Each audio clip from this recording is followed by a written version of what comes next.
ముఖ్యమంత్రి చంద్రబాబు నాయుడు, ఉప ముఖ్యమంత్రి పవన్ కళ్యాణ్ సారథ్యంలో రాష్ట్రంలో అధికారంలో ఉన్న తెలుగుదేశం, జనసేన, భారతీయ జనతా పార్టీ సంకీర్ణ కూటమి ప్రభుత్వం గ్రామ, వార్డు సచివాలయాల కొనసాగింపుపై మల్లగుల్లాలు పడుతోంది.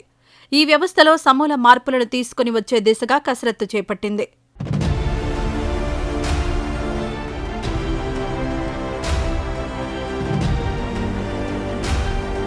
వైఎస్ జగన్మోహన్ రెడ్డి సారథ్యంలోని గత వైఎస్సార్ కాంగ్రెస్ పార్టీ ప్రభుత్వం ఈ గ్రామ, వార్డు సచివాలయాల వ్యవస్థకు శ్రీకారం చుట్టిన విషయం తెలిసిందే. దీంతో పాటు వాలంటీర్లను అందుబాటులోకి తీసుకొచ్చింది. ప్రభుత్వ సంక్షేమ పథకాలను నేరుగా ఇళ్ల వద్దకే లబ్ధిదారులకు అందించేది.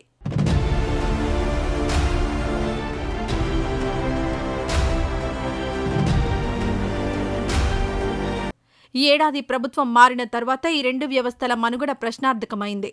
వాలంటీర్ల కొనసాగింపుపై ఇప్పటివరకు ప్రభుత్వం ఎలాంటి స్పష్టత ఇవ్వలేదు. తాజాగా గ్రామ, వార్డు సచివాలయాల వ్యవస్థలో కూడా సమూల మార్పులను తీసుకొని రావాలని నిర్ణయించింది.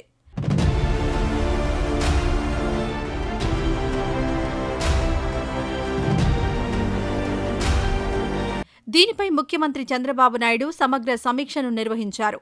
దీన్ని మరింత పటిష్టపరచాల్సిన అవసరం ఉందని అభిప్రాయపడ్డారు. ప్రజలకు మరింత చేరువగా తీసుకెళ్లేలా ప్రణాళికలు రూపొందించాలని అధికార యంత్రాంగాన్ని ఆదేశించారు.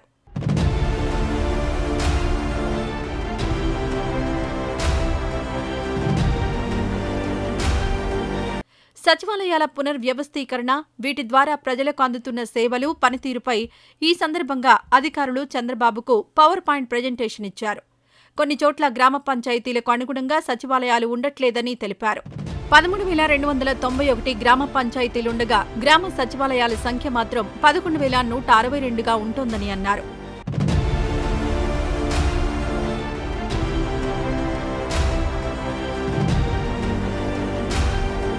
రాష్ట్ర వ్యాప్తంగా మొత్తం 15,004 గ్రామ, వార్డు సచివాలయాలు ఉండగా వీటిల్లో ప్రస్తుతం 1,19,803 మంది ఉద్యోగులు నేరుగా రిక్రూట్ అయ్యారని అధికారులు వివరించారు.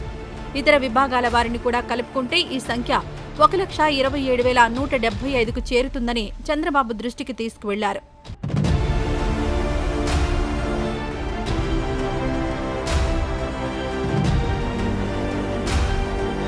సచివాలయ ఉద్యోగుల్లో కొన్ని చోట్ల పని ఒత్తిడి అధికంగా ఉండడం, మరికొన్ని చోట్ల తక్కువ పని ఉండడం సరికాదని ఈ సందర్భంగా చంద్రబాబు చెప్పారు. దీన్ని క్రమబద్ధీకరించాల్సిన అవసరం ఉందని అన్నారు.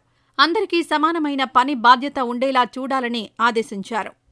ఈ వీడియో నచ్చితే లైక్ చేయండి. అలాగే మా ఛానల్ని ఫస్ట్ టైం కనుక చూస్తున్నట్టయితే ఇప్పుడే సబ్స్క్రైబ్ చేసుకుని పక్కనే ఉన్న గంట సింబల్ ని యాక్టివేట్ చేసుకోండి. అప్పుడే మేము పెట్టే ప్రతి వీడియో మీకు నోటిఫికేషన్ గా వస్తుంది. అలాగే ఈ వీడియో పూర్తిగా చూసినందుకు ధన్యవాదాలు.